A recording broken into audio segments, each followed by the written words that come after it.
Assalamualaikum warahmatullahi wabarakatuh. Innal hamdalillah nahmaduhu wa nasta'inuhu wa nastaghfiruh wa na'udzu billahi min shururi anfusina wa na'udzu billahi min shururi anfusina wa min sayyiati a'malina man yahdihillahu fala mudilla lahu wa man yudlilhu fala hadiya lahu. أشهد أن لا إله إلا الله وحده لا شريك له وأشهد أن محمدا عبد الله ورسول الله. اللهم صل على محمد وعلى آله وأصحابه ومن تبعهم بإحسان إلى يوم الدين. أما بعد. من كتاب شرح عقيدة أهل السنة والجماعة للأستاذ الفاضل يزيد بن عبد القادر الجواز hafizallahu ta'ala. Pasal tentang al-imanu bin nuzuli Isa alaihi salam fi akhir zaman. Keimanan ahlu sunnah wal jamaah tentang turunnya Nabi Isa alaihi salam di akhir zaman nanti. Ahlu sunnah meyakini bahwa anna Isa ibnu Maryam, bahwa Isa ibnu Maryam alaihi salam dia akan turun di akhir zaman, dan sifat-sifat Nabi Isa alaihi salam tercantum dalam banyak riwayat dari Nabi sallallahu alaihi wasallam. Seperti disebutkan bahwa beliau lelaki yang berperawakan tidak terlalu tinggi tapi juga tidak terlalu pendek. Kulit beliau kemerah-merahan dan rambut beliau iqal, memiliki dada yang bidang. Ketika turun dari langit itu, menetes air dari rambutnya seolah-olah beliau baru keluar dari tempat mandi. Dan beliau membiarkan rambutnya terurai sampai memenuhi ke pundaknya. Nah, tentang Isa ini banyak dalil yang menyebutkan tentang turunnya dia di akhir zaman nanti. Dia turun di tengah-tengah kelompok yang akan ditolong oleh Allah, atau yang dikenal dengan At-Taifah Al-Mansurah, golongan yang akan dimenangkan oleh Allah ketika memerangi Dajjal. Di antara dari Al-Qur'anul Karim, qaulullah ta'ala fi surah Ali Imran. Dalam surah Ali Imran Allah mengatakan, "Idz qala Allahu ya Isa, inni mutawaffika wa rafi'uka ilayya wa mutahhiruka minal ladina kafaru wa ja'ilul ladina taba'uka fawqal ladina kafaru ila yaumil qiyamah thumma ilayya marji'ukum fa ahkum bainakum fima kuntum fihi takhtalifun."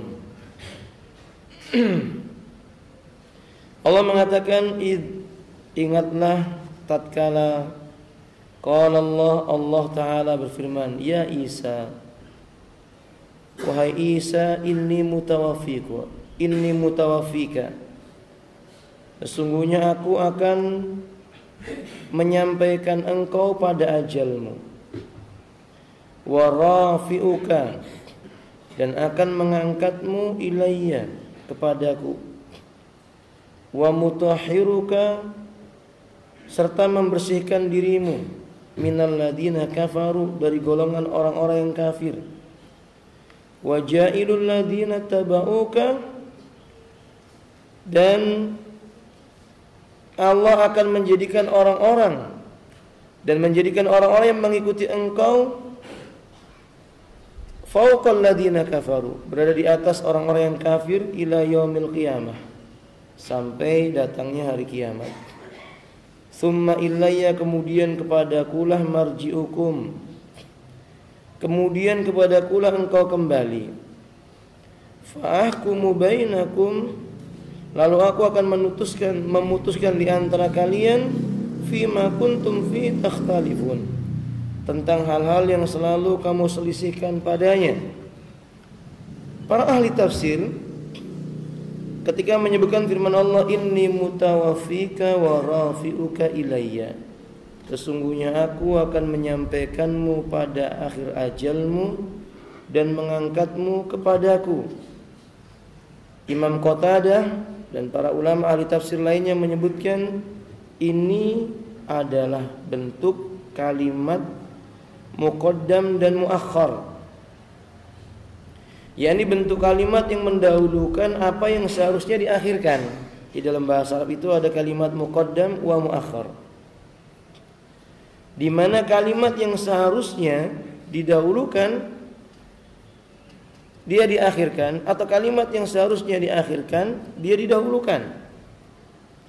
Seperti kalimat inni, harusnya inni mutawaffika wa rafi'uka, itu kalimatnya inni rafi'uka ilayya wa mutawaffika, sesungguhnya aku akan mengangkatmu kepadaku dan aku akan mewafatkanmu. Tapi ayat ini dibalik oleh Allah dengan kalimat inni mutawaffika wa rafi'uka ilayya, aku akan menyampaikanmu kepada ajalmu dan aku akan mengangkatmu kepadaku. Sehingga ayat ini tidak bertentangan dengan keyakinan yang disampaikan oleh Nabi kepada para sahabat bahwa Isa itu telah diangkat ke langit dan dia belum meninggal dunia.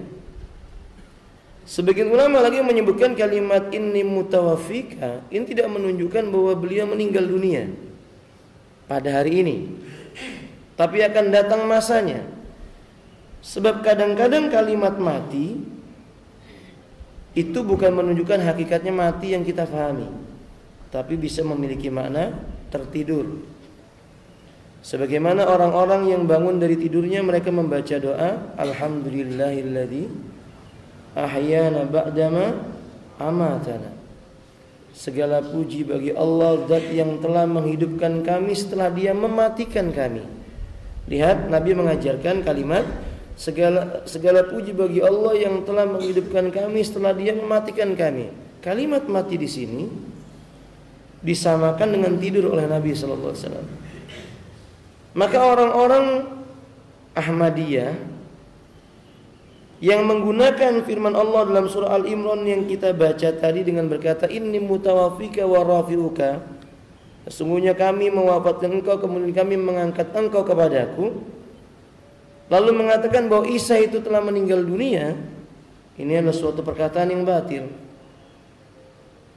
Seandainya mereka memaksakan menggunakan ayat ini, maka harusnya mereka menggunakan penggalan yang kedua, wa rafi'uka ilayya, dan kami mengangkatmu ke langit. Sementara Ahmadiyah meyakini jasad Nabi Isa itu ada di bumi. Ayat ini menjelaskan bahwa jasad Nabi Isa itu dan ruhnya telah diangkat ke langit, bukan di bumi. Dengan demikian kalau mereka menggunakan ayat ini sebagai alasan bahwa Nabi Isa itu telah meninggal dunia, batil, keliru. Justru ayat ini menunjukkan tentang agungnya susunan kalimat dalam Al-Qur'anul Karim. Karena Allah Subhanahu wa taala telah menyebutkan fi ayatum muhkamat. Di dalamnya itu ada ayat-ayat yang muhkamat, wa ayatum mutasabihat, dan ayat-ayat yang mutasabihat. Ayat ini mutasyabihat bagi orang-orang Ahmadiyah, dan bagi Ahlus Sunnah ini adalah ayat yang muhkam. Karena memang dalam bahasa Arab terkadang kalimat itu ada muqaddam dan ada muakhar. Jadi maknanya inni mutawaffika, kami kelak akan menyampaikanmu kepada ajalmu. Wa rafi'uka ilayya, dan kami mengangkatmu ke langit. Maka saat ini Isa telah diangkat oleh Allah ke langit. Kelak Allah Subhanahu wa taala akan mewafatkan beliau setelah beliau menurunkan kembali ke dunia ini. Bila orang mengatakan tidak bisa diterima akal kalimat yang seperti ini, ya kita mengatakan dalam ayat surat Al-An'am Allah menyebutkan wa huwallazi yatawaffakum bil-lail. Makna wafat itu tidak mesti mati. Allah katakan dalam surah Al-An'am ayat 60, wa huwallazi yatawaffakum bil-lail, dan dialah Allah yang telah mewafatkan kalian di malam hari. Tidak mungkin arti wafat di sini artinya apa? Mati. Tapi wafat di sini artinya apa? Tidur. Dan dialah Allah yang menidurkan kalian di malam hari. Jadi Isa diangkat oleh Allah Subhanahu wa taala ke langit, bukan diwafatkan. Nanti Allah akan mewafatkannya pada hari yang ditentukan oleh Allah Subhanahu wa taala. Alasan yang lainnya makna wafat ini seperti dalam surah Az-Zumar ayat yang ke-42. Allahu yatawaffal anfusa hina mautiha wallati lam tamut fi manamiha. Allah yang memegang jiwa orang ketika matinya dan memegang jiwa orang yang belum mati pada waktu tidurnya. Jadi kalimat ini, kalimat wafat, sebagaimana para ulama mayoritas menafsirkan di ayat ini bukan dengan kematian, tapi maknanya dengan tidur. Dan inilah yang hak insyaallah. Wallahu a'lam bishawab. Dalil yang kedua, surah An-Nisa ayat 157 sampai 158. Allah mengatakan, wa qaulihim inna qatalnal masiha Isa ibn Maryam Rasulullah wa ma qataluhu wa ma salabuhu walakin subbiha lahum wa innal ladzina ikhtalafu fihi la fi syakkim min ma lahum bihi min ilmin illa tiba'adh dhann wa ma qataluhu yaqina bal rafa'ahu Allahu ilaihi. Allah katakan bal rafa'ahu Allahu ilaihi wa kana Allahu azizan hakima.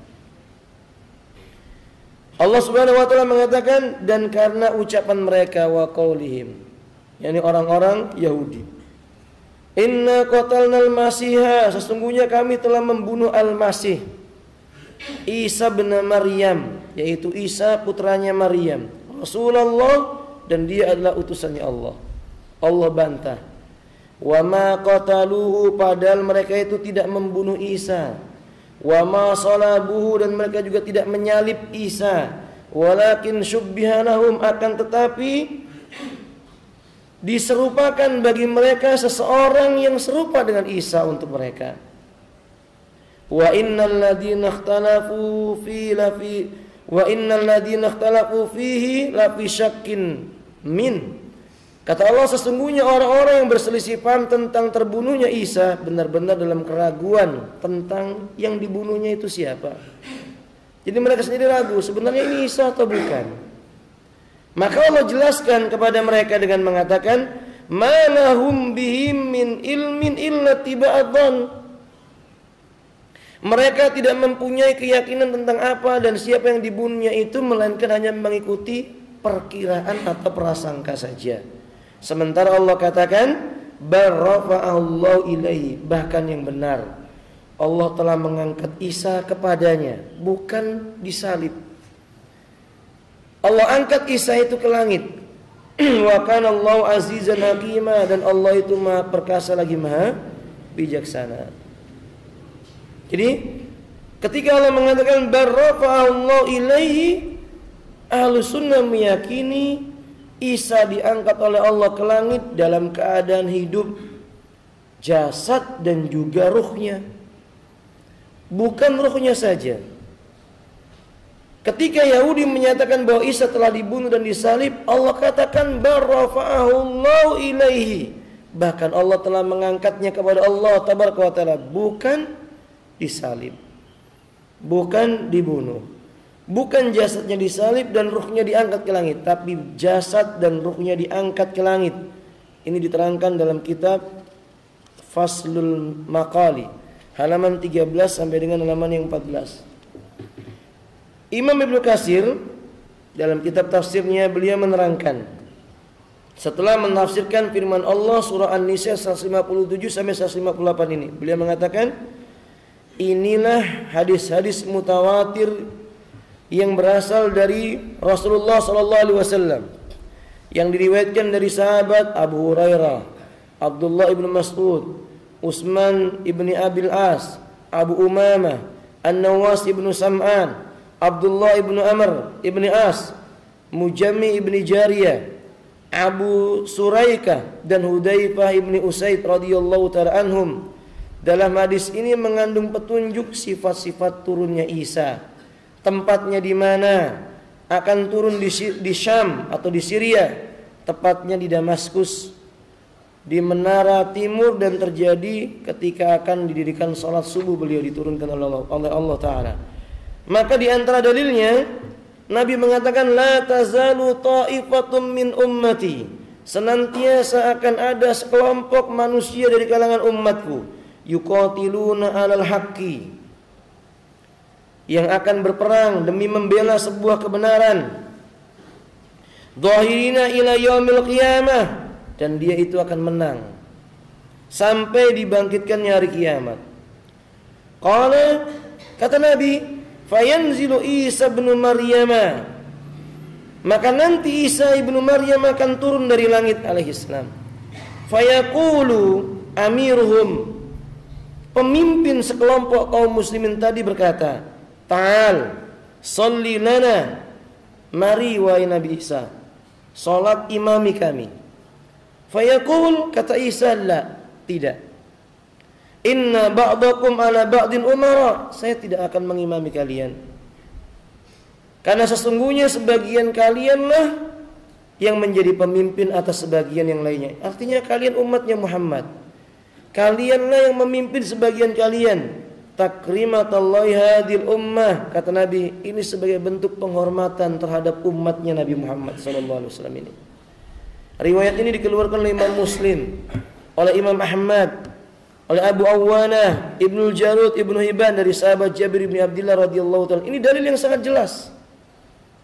Ketika Nabi mengatakan fayaqulu amiruhum, berkatalah pemimpin kaum muslimin itu, ta'al sholli lana, mari salat imami kami.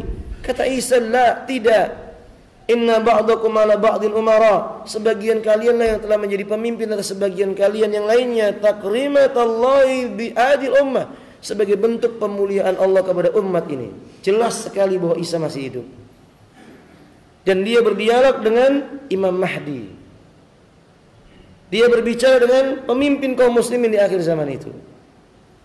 Dan ini dalil yang sangat tegas membatalkan mereka yang mengatakan Isa telah mati. Jelas ini bantahan kepada orang Nasrani yang menganggap Isa mati disalib. Dan ini bantahan kepada orang Yahudi yang mereka ragu-ragu apakah Isa itu mati atau tidak. Dan ini bantahan kepada orang-orang Ahmadiyah yang dididik tulen oleh orang-orang Nasrani yang mengatakan Isa telah mati dan kuburnya ada di dunia. Dan setiap orang yang berkeyakinan seperti ini bantahannya.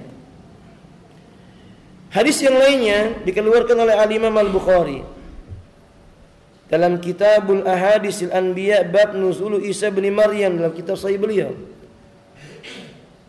Nabi mengatakan, walladzi nafsi biyadihi, demi zat yang jiwaku ada di tangannya, la yusikanna ayyanzila fikum ibnu Maryam alaihissalam hakaman adlan. Sudah dekat sekali saatnya, waktunya sudah dekat di mana akan turun kepada kalian Isa ibnu Maryam sebagai hakim yang adil. Fayaksirus salib, dia akan memecahkan setiap salib yang dijumpainya. Wa yaqtulal khinzir, dan dia akan membunuh setiap babi. Wa yad'al jizyah, dan kemudian dia akan menghapuskan jizyah karena manusia masuk Islam. Wa yafidul mal hatta la yaqbalahu ahadun, kemudian harta ketika itu akan melimpah ruah sehingga tidak ada seorang pun yang mau menerima sedekah karena setiap orang sudah kaya raya. Riwayat ini dikeluarkan oleh Al-Imam Al-Bukhari. Diterangkan dalam kitab Fathul Bari pada jilid yang ke-6 halaman yang ke-490 sampai dengan 494. Ala kulli hal, ini dalil menjelaskan Isa akan turun dan Isa belum mati. Tidak mungkin orang yang sudah mati kemudian dia kembali ke dunia lagi ini. Karena Allah menyebutkan miwaraihim barzah hatta yub'ats yaumil qiyamah. Di balik punggung mereka ada dinding barzah yang tebal. Mereka tidak akan kembali sampai dibangkitkan pada hari kiamat. Kalau Isa mati, tidak mungkin Nabi mengatakan, walladzi nafsi biyadi la yusikanna ayanzila fikum Isa bin Maryam. Demi zat yang jiwaku ada di tangannya, sungguh sudah dekat sekali waktunya untuk turunnya Isa di antara kalian. yakni Isa ibnu Maryam. Wallahu a'lam bishawab. Kemudian dalil yang lainnya, Nabi mengatakan al-anbiya'u dinum wahid. Dalam riwayat yang lainnya Nabi mengatakan al-anbiya'u aba'uhum wahid wa ummuhum wahid. Al-anbiya'u, para nabi itu bapak mereka satu, ibu mereka satu, dan agama mereka satu. Wa dinuhum wahid, ayah mereka satu, ibu mereka satu, dan agama mereka itu satu. Bapaknya para nabi adalah Ibrahim alaihi salam, digelari dengan sebutan Abul Anbiya. Ini karena mengajarkan tentang tauhid. Kemudian kata Nabi SAW, agama mereka satu menunjukkan bahwa agama mereka itu ajarannya tauhid. Yang berbeda hanya dari sisi pensyariatannya. Seperti orang yang berbuat syirik kemudian bertobat, di syariatnya Nabi Musa tobatnya dengan cara dibunuh. Sedangkan dalam syariat Nabi SAW, orang yang berbuat syirik kemudian dia tobat, dia tidak dibunuh. Dibiarkan dia hidup beribadah, mengganti amal kejelekannya dengan amal kebaikan. Wallahu a'lam bishawab. Lalu kata Nabi SAW, aku adalah manusia yang paling dekat terhadap Isa bin Maryam. Artinya, setelah Isa diutus, maka yang diutus adalah Nabi Muhammad SAW.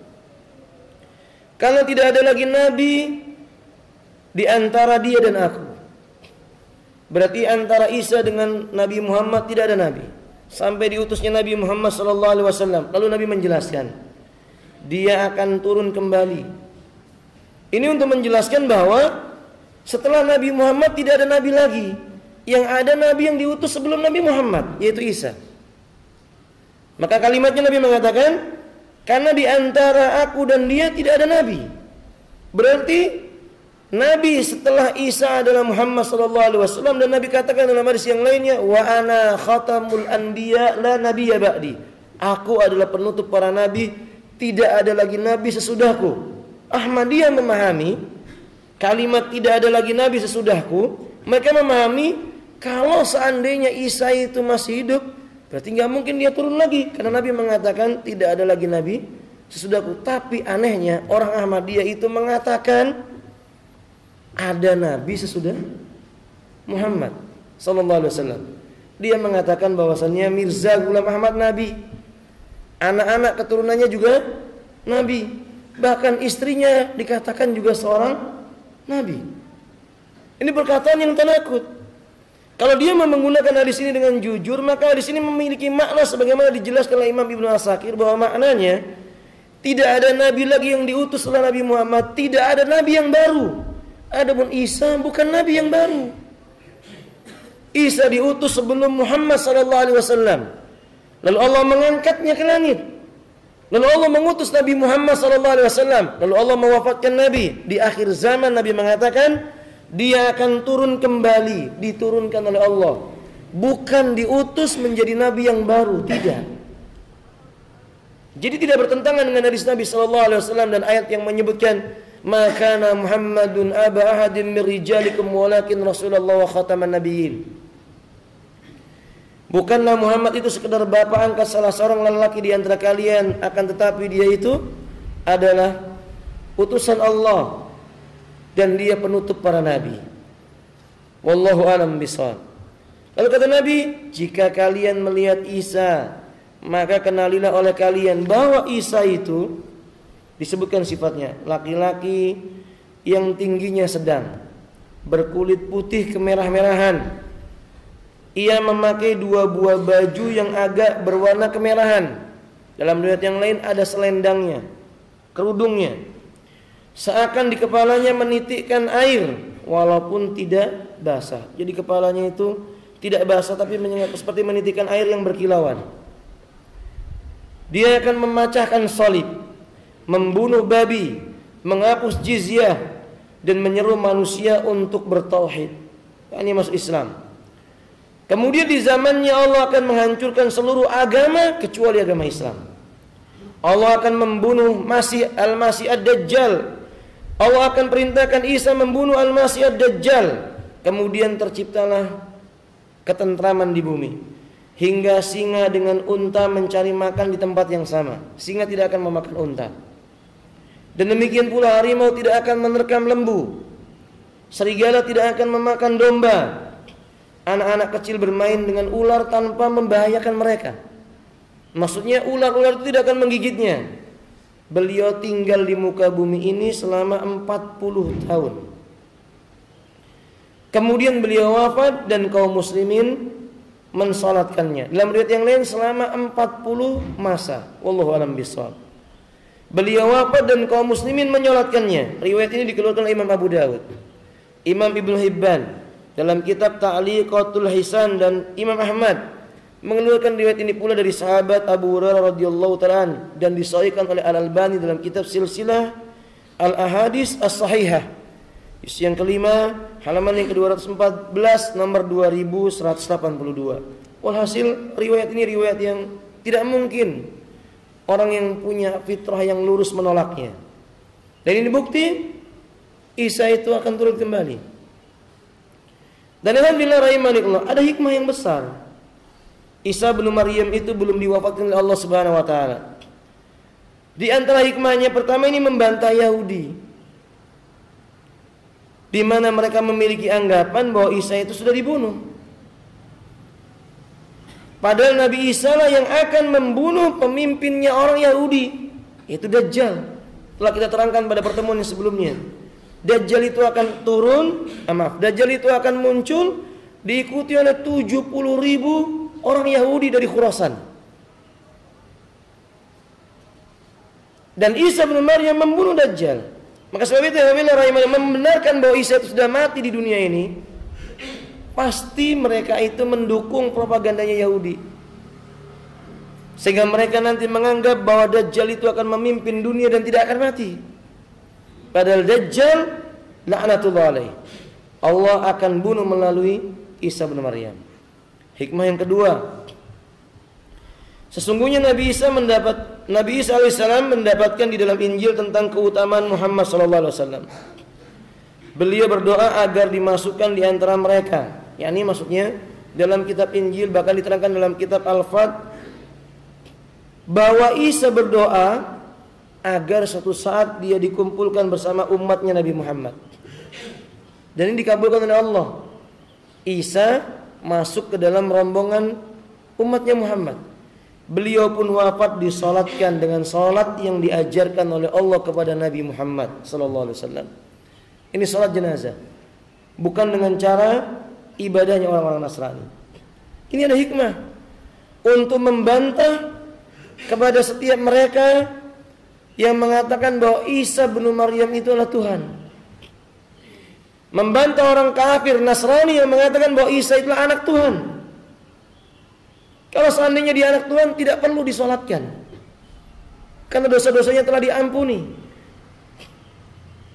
Tidak perlu dia diselenggarakan jenazahnya oleh kaum muslimin.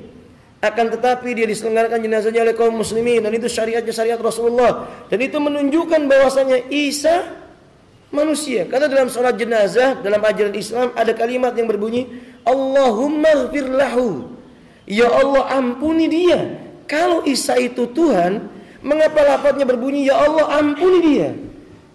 Mengapa memintanya kepada Allah kemudian memohonkan ampunan untuknya? Itu bukti bahwa Isa bukan Tuhan. Isa bukan Rabb. Dan celaka manusia yang mengatakan Isa lah Tuhan. Kalau begitu Bapak, ini bukti bahwa hikmah yang berikutnya, Isa mengajarkan kepada kita agama yang benar itu Islam. Sebagaimana hadis tadi yang disebutkan, Isa akan menghancurkan seluruh agama dan membiarkan Islam, karena Islam itu tauhid. Isa akan memecahkan salib-salib. Ini bantuan bagi orang Nasrani. Mereka akan menyesal. Dan semakin membenarkan firman Allah Ta'ala, innal ladzina kafaru min ahlil kitabi wal musyrikin fi nari jahannam. Sesungguhnya orang-orang kafir mereka itu dari kalangan musyrikin dan ahlul kitab. Ahlul kitab dan musyrikin. Ahlul kitab yaitu Yahudi dan Nasrani. Mereka itu tinggal di neraka jahanam. Maka orang Nasrani kafir. Sebuah koreksi keyakinan di negeri kita dengan mengatakan semua agama benar. Atau keyakinan mengatakan semua agama sama saja. Tidak sama. Sebagai buktinya Isa akan hancurkan agama selain Islam. Hikmah yang berikutnya, turunnya Isa dari langit untuk dimakamkan di bumi. Karena tidak ada makhluk dari tanah yang mati selainnya. Yani karena tidak ada makhluk dari tanah yang mati di selain bumi. Sampai saat ini kita tidak pernah mendengar ada orang mati di angkasa kemudian dia dibuang di angkasa, nggak ada. Belum pernah dengar ini. Ya kalau ada orang mengatakan begini, mungkin itu cuma khayalan atau film saja yang dia tonton. Tapi memang Nabi mengatakan al-ardu madfanu lil mayyiti. Bumi itu makam bagi para mayit. Orang yang mati itu dimakamkan di bumi. Imma tenggelam di lautan, imma tenggelam di sungai-sungai, imma tertutup oleh longsoran tanah. Yang jelas dia di bumi, bukan di lainnya. Dan ini semakin menunjukkan bukti kuasanya Allah Ta'ala. Isa tetap akan dimakamkan di bumi. Wallahu a'lam bishawab. Kemudian turunnya Nabi Isa membongkar kedustaan Nasrani, menghancurkan khurafat tentang salib, menjelaskan bahwa babi hukumnya haram, dan menghapuskan upeti atau pajak. Pajak itu dalam Islam enggak ada bagi orang Islam ya. Yang ada untuk orang-orang kafir. Tapi sayang, di sebagian negeri-negeri Islam justru pajak ditumbuh kembangkan. Seharusnya ditumbuh kembangkan itu adalah apa? Zakat atau sedekah. Baik sedekah yang sunnah maupun sedekah yang wajib. Seharusnya demikian. Nah, bahkan nilainya lebih besar dibandingkan dengan pajak dan lebih barakah. Kalau seandainya dikumpulkan kaum muslimin ini, zakatnya insya Allah cukup untuk membiayai kehidupan kaum muslimin yang fakir. Kemudian hikmah yang kelima, beliau memiliki keistimewaan yang khusus. Karena jarak antara dia dengan Nabi Muhammad itu sangat dekat dan tidak ada nabi lain yang memisahkan antara Nabi Isa dan Rasulullah SAW. Dan saking kedekatannya, setelah Nabi SAW wafat, Allah turunkan lagi Isa. Ini keistimewaan Nabi Isa. Yang keenam, Nabi Isa berhukum dengan syariatnya Nabi Muhammad. Buktinya beliau sholat di belakang Imam Mahdi, bukan sholat dengan cara Nabi Isa. Dan menjadi pengikutnya Nabi Muhammad. Beliau turun tidak membawa syariat yang baru. Karena agama Islam ini penutup segala agama para nabi dan rasul. Nabi Isa akan menjadi hakim terhadap umat ini dengan berhukum dengan hukumnya Nabi Muhammad SAW. Bukan dengan hukum Injil, bukan dengan hukum Taurat, bukan dengan hukum Zabur. Seharusnya ini menjadi peringatan bagi mereka-mereka yang tidak mau kembali kepada Islam. Ma minkum yasma'u bima ji'tu bi yahudiyan aw nasraniyan summa la yu'minu bi. Tidak seorang pun di antara kalian yang pernah mendengar namaku, tentang aku diutus oleh Allah, kemudian dia tidak beriman dengan apa yang aku bawa. Yahudika dulunya, Nasranika dulunya kata Nabi, melainkan neraka lebih pantas menjadi tempat tinggalnya kalau dia tidak beriman. Yang ketujuh, zaman Nabi Isa adalah zaman yang penuh dengan kemenangan. Hadis-hadis menyebutkan zaman ini aman, zaman ini penuh dengan kesejahteraan. Allah menurunkan hujan yang deras sehingga bumi yang mati itu menjadi hidup. Kemudian pohon mengeluarkan buah-buahan, mengeluarkan bulir-bulirnya sehingga berlimpah ruah, sehingga hilang sifat dengki antara orang dengan orang hanya karena harta. Hilang sifat benci, hilang sifat hasad antara manusia dengan manusia lainnya karena sebab harta. Nggak ada itu. Kalau zaman sekarang orang hasad itu muncul. Bahkan di zaman itu orang nggak perlu lagi menerima sedekah, karena mereka semua sudah punya apa yang mereka butuhkan. Tentang makanan mereka punya, minuman mereka punya, pakaian mereka punya, kendaraan mereka punya semuanya. dengan izin Allah tabaraka wa taala. Yang kedelapan, di antara hikmahnya penjelasan tentang lamanya Nabi Isa tinggal di bumi ini dalam 40 tahun. Ini diringkas dari kitab Asratus Sa'ah oleh Dr. Yusuf Al-Wabil. Wallahu a'lam bishawab. Dalam hadis Imam Ahmad dan Ibnu Hibban, Nabi mengatakan, "Fayamkusu fil ardi arba'ina sanatan imaman adlan hakaman muqsitan." Beliau tinggal di bumi selama 40 tahun sebagai imam yang adil dan hakim yang bijaksana. Ini Isa bin Maryam. Sebagai penutup, ikhwati rahimaniyakumullah, ternyata di negeri ini masih banyak orang yang berkeyakinan bahwa Isa itu telah mati. Karena keyakinan ini ditanamkan oleh orang-orang Nasrani ke dalam pemikiran-pemikiran kaum muslimin dengan anggapan bahwa tidak mungkin manusia hidup sekian lama. Sejak dia diutus sampai sekarang dia masih hidup, tidak mungkin. Tidak masuk akal ada manusia hidup sekian ratus dan ribuan tahun, kata mereka. Kita katakan tidak ada yang tidak mungkin bagi Allah Subhanahu wa taala. Bukankah Ashabul Kahfi dia tertidur sekian ratus tahun? Sampai anjingnya mati dia tetap tidur sekian lama tahunnya. Bukankah Nabi SAW telah menciptakan Nabi Nuh dengan usia sekian ratus tahun? Bukankah Nabi juga menciptakan Nabi Adam dengan usia sekian ratus tahun? Jangankan menciptakan manusia dengan panjangnya usia sekian ratus atau ribuan tahun, Allah menciptakan tahun-tahun itu saja Allah bisa. Allah menciptakan jumlah tahun itu saja dia bisa. Maka apa sulitnya bagi Allah untuk menciptakan manusia dengan usia yang dikehendaki oleh Allah tabaraka wa taala. Allah berkata, likulli ummatin ajal. Setiap manusia punya batas usia, punya tahun-tahun yang ditetapkan oleh Allah baginya untuk hidup di dunia. Maka Allah Subhanahu wa taala menghendaki siapa yang dikehendakinya dengan panjang usia yang Allah saja yang tahu. Maka Nabi Isa Allah panjangkan usianya sampai pada hari ini. Itu hak Allah. Allah berfirman dalam Al-Quran, fa'alul lima yurid. Allah berbuat sekehendak dengan apa yang dikehendaki oleh Allah Ta'ala. Ini bantahan bagi mereka. Di negeri kita termasuk tokoh yang mengatakan bahwa Isa itu telah mati adalah da'iyah, seorang da'iyah, yakni Ustadzah Irina Handono. Dalam buku-buku tulisannya dia mengatakan Isa sudah mati dengan bukti-bukti akal. Lalu dia menolak hadis Nabi. Hadis-hadis yang kita sebutkan tadi disebutkan oleh dia, semua hadisnya itu dhaif. Padahal dia tidak paham ilmu hadis. Dia menolak ayat dengan ayat yang menyebutkan ini mutawafiqa wa rafiuka. Dia tolak tafsir-tafsir para ulama. Lalu dia menggunakan akalnya dengan memahami bahasa Arab menurut dia, bukan bahasa Arab dengan bahasa Arab. Bukan ucapan Nabi dengan ucapan Nabi, bukan ucapan Nabi dengan perbuatan para sahabat. Ini kekeliruan. Maka kita katakan hadanallahu wa iyyaha. Semoga Allah memberi hidayah kepada kita dan juga kepada Ustadzah Irina Handono. Karena ini keliru. Ini akidah yang menyimpang. Ini akidah yang keluar dari akidah yang benar. Nah, dan kita boleh bermubahalah. Kita boleh bermubahalah bagi mereka yang meyakini Isa itu sudah mati. Dan jangan takut. Dan Ahlus Sunnah terbiasa seperti ini. Mereka yang mengatakan bahwasanya Isa itu sudah mati, atau berkata Isa itu anak Tuhan, atau Isa itu adalah Tuhan itu sendiri, kita boleh mengajaknya bermuamalah. Maka kepada orang-orang Nasrani, setelah datang penjelasan ini, kepada orang-orang Ahmadiyah, setelah datang penjelasan ini, kepada mereka-mereka yang memiliki keyakinan yang telah kita sebutkan, setelah datang penjelasan ini, jangan takut kita bermuamalah dengan mereka. Ini syariat Allah Ta'ala.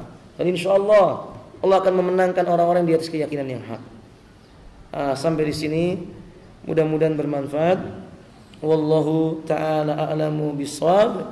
Wa akhiru da'wana alhamdulillahi rabbil alamin. Wa subhanakallahumma bihamdik asyhadu an la ilaha illa anta astaghfiruka wa atubu ilaik. Assalamualaikum warahmatullahi wabarakatuh.